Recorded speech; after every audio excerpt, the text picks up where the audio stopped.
Have you ever heard the saying, it's better to ask for forgiveness than permission? This is something that I actually agree with a whole lot. Probably because I'm a little bit of a rebel when it comes to rules.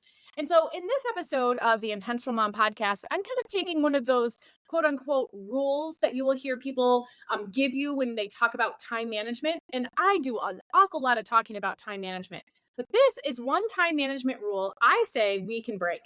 Curious to hear what it is? You are going to want to jump in to this episode of the Intentional Mom Podcast. Let's get started. Well, hey there, I am Jennifer Roskamp, a certified life coach and homeschool mom of 9 who is passionate about helping women just like you embrace the here and now while also being focused on creating the life you actually want. In reality, it's not about thinking life will get so much better or so much easier when you fill in the blank. Let's work on creating a life you love now. So let's dive in and get started on redefining Supermom to be someone who is present, intentional, and content rather than perfect in our homes, in our lives, and in our own skin. Let's get started. This is the Intentional Mom Podcast.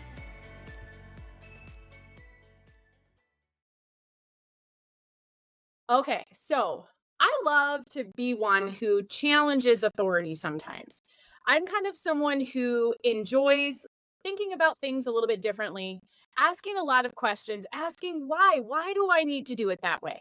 Why is that the rule? Who said all things that I've been known to say at times? Because I think it is always helpful for us to be aware.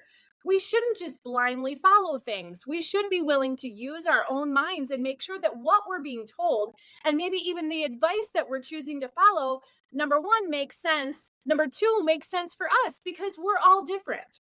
And so this is one of those things that, again, you'll hear time management experts talk about, and this kind of gets painted in a bad light as something we shouldn't be doing. But yet a lot of us do it. And then because we're told this is kind of a bad thing to do, when we catch ourselves doing it, well, then we feel guilty. We feel like we've done something wrong and we get frustrated with ourselves. And we don't need any more mom guilt. We don't need any more reasons to feel bad about ourselves or like we're doing something wrong. So, what we're going to be talking about today is scrolling on your phone in general, but specifically starting your day off by scrolling on your phone. Now, raise your hand if you've ever heard that you should not be doing this, that this is a bad way to start your day. You should start your day doing something super productive, even if it's, some alone reading time. It should be time that is not spent on your phone scrolling. Typically, that's not going to be that's not going to be painted as a positive way to start your day. But do you know what? I do this every single morning, and I say there's nothing wrong with it. Here's why. So again, I teach about time management a lot, and I feel like it's that common wisdom that says spending time scrolling on your phone is a waste of time. Let's talk about that in general first. In general, we're made to feel like scrolling is, again, a waste of time. We should be doing all of these other things. And your mind probably goes there like mine does. When you catch yourself scrolling on your phone, your mind is also thinking of all of those other things that you should be doing, could be doing. And I can't believe you're wasting your time this way. And then our mind can sometimes say things like, you're so lazy. You're just procrastinating. Why aren't you getting things done? You so-and-so, do you see what she gets done in a day? What do you expect? You expect that you're going to sit and scroll on your phone and be able to get stuff done? That's crazy. Stop being so lazy. That's the conversation that we have with ourselves. And then that guilt sets in and we get frustrated with ourselves. And just like you might have heard me talk about before, then we're trying to move forward and make progress wearing the weight of the baggage of all of these names we just call ourselves and all of this guilt we're feeling because of what we're doing and what we're not doing. So I'm here to say, let's set this common wisdom aside so that we can set all of those after effects aside too.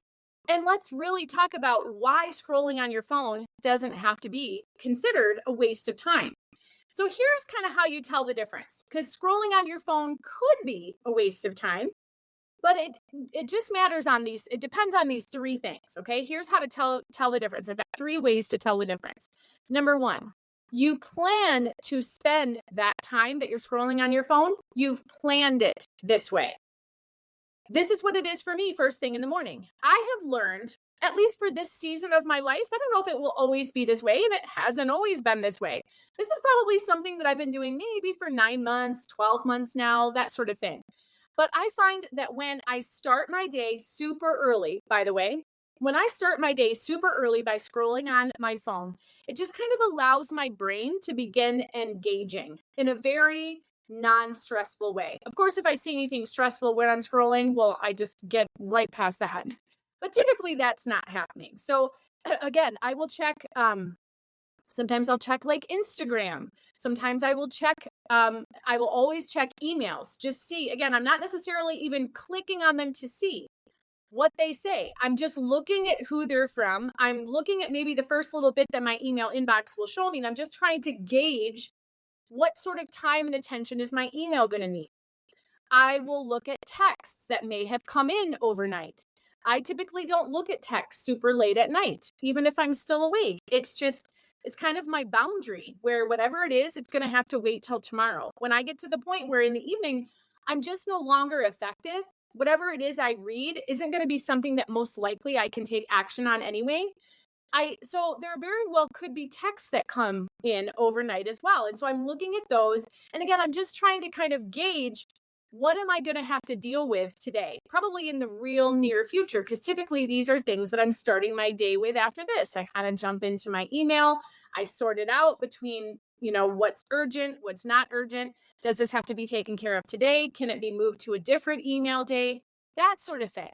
So, but scrolling on my phone just kind of lets me get acclimated to the light. It kind of just lets me get acclimated to the day. And it just kind of gets me ready to engage with the world. But the key thing here is that I have planned to spend that time scrolling on my phone. I haven't decided in the moment to spend it that way. I haven't decided I'm going to start my day in a different way, but now I'm not going to do that and I'm going to spend it scrolling on my phone. You can see the difference. I have planned to start my day that way. Scrolling on my phone was planned for, and that's criteria number one that says using and scrolling on my phone isn't wasting my time. It's not wasting my time because it's planned time. That's number one. Number two is when you want to have this time scrolling not be wasted time, you also have to have a time limit for it. For me, it's 10 minutes. I get this 10-minute kind of warm up scrolling on my phone. And again, I don't have a real clear direction or path that I do. I don't have a checklist. First I check this and then I check that because that would just be thrusting me into my day too heavily. Too much structure early in the day I've discovered doesn't work well for me.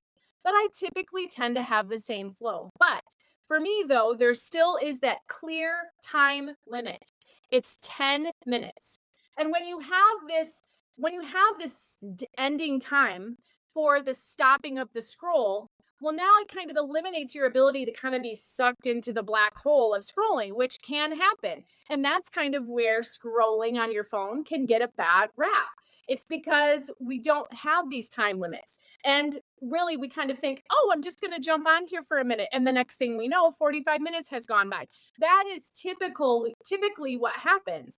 And so, with this clear time limit, now that's not going to happen. So, you've set yourself up to be intentional with choosing this time and to be planned with choosing this time, but it's also a very clear shut off. That's important for step number two. And then step number three is that you have to be the enforcer to abide by that time limit though. And otherwise, if you're not doing that, scrolling probably will be a time waster for you in that moment. So you have to, if you're going to go through the bother of setting up step number 1 and 2, and we're going to talk in a minute about why you want to do it this way. But if you've gone through the bother of number 1 and number 2, then you're going to want to follow that up with number 3, which is enforcing that time boundary that you have put in place. So again, as a life coach, I'm kind of a rebel. And really, I'm a rebel in real life too. I'm never one to say doing whatever it is bad, even if everyone else says it's bad. In this case, everyone else pretty much would say scrolling on your phone is something you should try to control, limit it. And I can maybe echo those thoughts as well. But I do also say if that's something that you enjoy, you should absolutely plan it into your day at times, like I do in the morning. So I say, again, if conventional wisdom kind of says, don't be scrolling on your phone, I say, it's not bad. It's not bad if you're doing that with intention. So many times we're unplugged when we make decisions. We're not thinking clearly. We're just, again, in my example, I planned on getting up at 5 a.m. and getting right to my workout. But now I'm scrolling my phone instead. When that decision is made in that moment, it's not one that's typically going to be made with intention. That's one of those unplugged decisions. And I call that making decisions from the backseat. Because really, we spend so much time in the backseat of our life, just letting life happen to us, just living in the moment and just kind of in reactive mode, deciding what we're going to do. And I'm all about intention. And really, intention, making decisions, making choices, choosing your schedule, choosing how you're going to spend your time with intention is what it means to be in the driver's seat, where you are the one deciding. When you are the one deciding, suddenly life is no longer happening to you. You're creating the life you're actually living.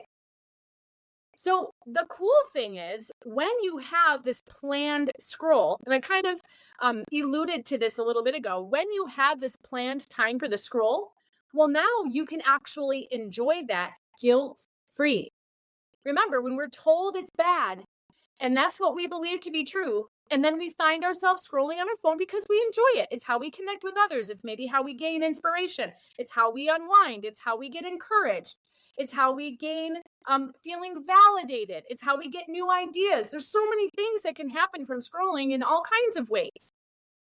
But when we're under the understanding that it's a bad thing and something we should try to avoid and something that's wasting our time, now when we catch ourselves doing it, we feel guilty. Again, we feel that frustration. We're upset with ourselves and we feel like we're bad because we've done that. But when you have it planned, when you've chosen it with intention, well, now you don't have to have that frustration. And you don't. I'm here to say I start my day that way every day, and I don't have that guilt. I don't have that frustration.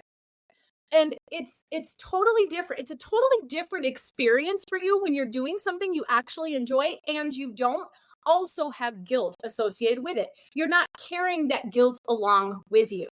This is why I love and highly suggest you try this 3-step process for actually kind of going against conventional wisdom and saying, you know what, I don't agree that scrolling on my phone is bad. It's actually an okay and maybe even a good thing to do if I've done it with intention. I say, as a time management expert, I give you permission to start your day off scrolling like I do if you want, as long as you follow these 3 rules. You need to pick me up in the afternoon?